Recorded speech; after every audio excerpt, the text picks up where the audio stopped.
Pimpinan Komisi 2, 4, 8, 9 dan Komisi 10 DPR RI telah lakukan rapat gabungan membentuk pansus honorer. Beruntunglah para honorer yang punya masa kerja lebih dari 10 tahun atau GHN 10+, karena sudah dibahas dalam rapat tersebut.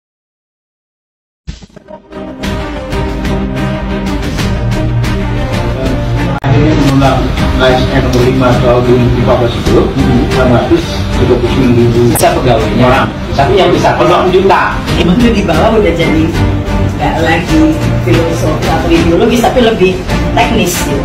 Ini yang kita temukan ya. Ini aja bicara yang kebutuhan yang tidak existing.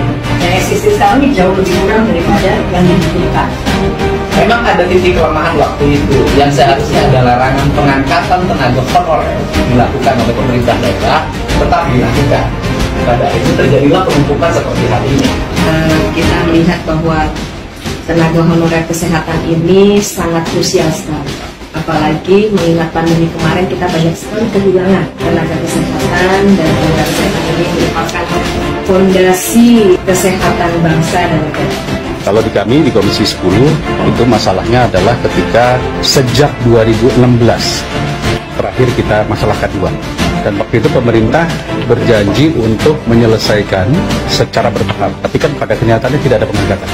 Komisi 10 mencoba mendorong Kementerian Pendidikan untuk menyelesaikan masalah guru honorer dengan membuat roadmap dulu. Maka dioperlah kepada daerah. Tolong diisi formasi. Kami minta tolong dibuat tes sesuai dengan Undang-Undang ASN, tapi yang lolos hanya 300.000. Setelah itu kami mengatakan mungkin tesnya terlalu sulit, karena banyak yang guru-guru yang sudah tua-tua, sudah tidak mampu lagi untuk melakukan tes TA.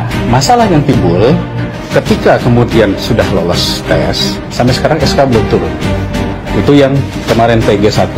Yang PG2, mereka lolos, tapi sampai sekarang masih dikatung-katungkan, karena pemerintah daerah tiba-tiba menarik formasi. Sehingga formasi yang tadi diberikan 2.000 dia tarik tinggal 250. Kami panggil pemerintah daerah, kami tanya, jawabannya adalah kami tidak punya dana.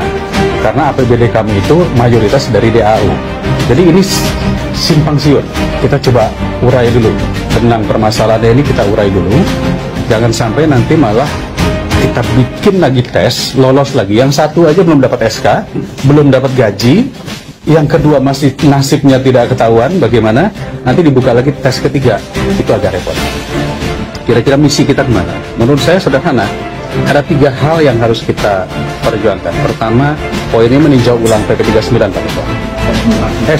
Meninjau ulang PP 349. Kedua, selesaikan dulu yang sudah tes-tes ini. Terutama mereka yang sudah mengajar lebih dari 5 tahun misalnya, atau 10 tahun. Karena udah proven mereka mengajar atau mereka mendidik atau apapun, bupati sudah tahu, kepala dinas sudah tahu, kan tes hanya komputer. Bagaimana tes komputer bisa merasakan apa yang sudah dia lakukan? Yang terakhir, memang ada perlu juga kita berbicara, tambah DAU. Untuk mudah-mudahan kita bisa mendorong isu ini agar pansus atau nanti apapun yang akan kita bentuk ini paling tidak menjawab keresahan dari kawan-kawan. Dari saya begitu, Ketua, mungkin sementara.